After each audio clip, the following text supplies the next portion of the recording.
Bon, aujourd'hui, qu'est-ce qu'on va faire? Eh bien, on va faire des petites pâtes au saumon, en fait, hein, tout simplement. Bon, ici, on est chez les Lecamp, donc on est super bien équipé, avec un zesteur professionnel. Franchement, pour tous ceux qui aiment le zeste, je conseille, parce que ça fait vraiment un travail de qualité pour un produit d'excellence. Ça, c'est le dicton, ça. Allez, c'est parti. On sent bien le goût du citron dedans, ça amène un kick. Pour ceux qui aiment bien la musique électro, je pense que c'est à peu près pareil.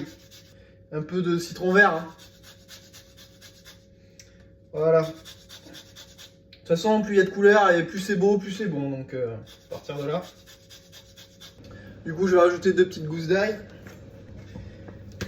Et allez, on y va gaiement. Donc voilà, plus c'est petit, mieux c'est. Bon, petit tips à la PL17. L'ail, ça se marie vachement bien avec le gingembre. Moi, c'est juste un petit tips. Hein.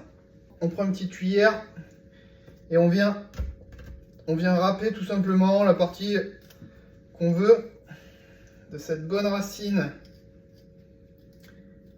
qui vous rend la vie bien dure.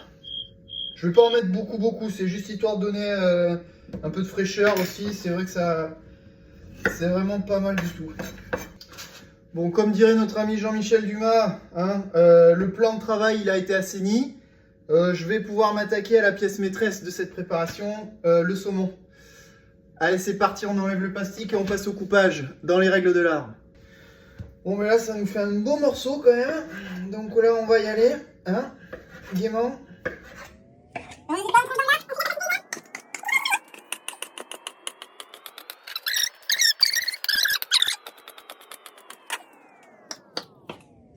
Tac, paf, retour au propre.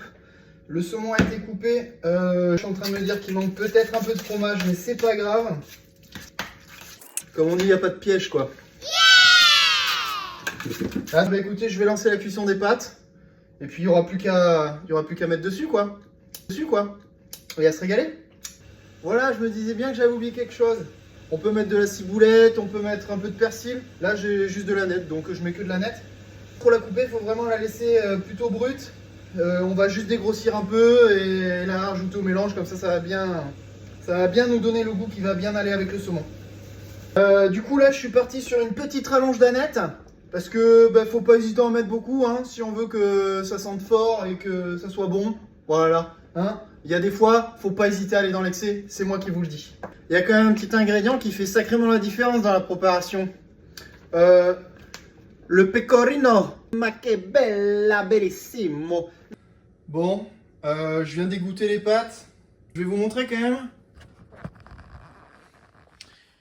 Donc voilà, ça c'est notre petite préparation. Ça donne à peu près ça.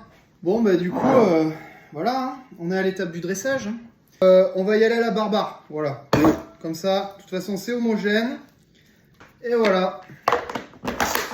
Bon, si on est gourmand et qu'on aime bien quand même les choses bien faites, on va se rajouter un peu de roquette. On mettra un petit peu de vinaigre balsamique par-dessus. Et puis, allez. Direction l'estomac. Bon, du coup, c'était une grande première. Si vous avez aimé le format, n'hésitez pas à me le dire dans les commentaires. En vrai, ça ferait grave plaisir. Et puis, ça m'encouragerait surtout pour la suite. Voilà. Et bien, sur ce, c'était PL17 Food. À plus!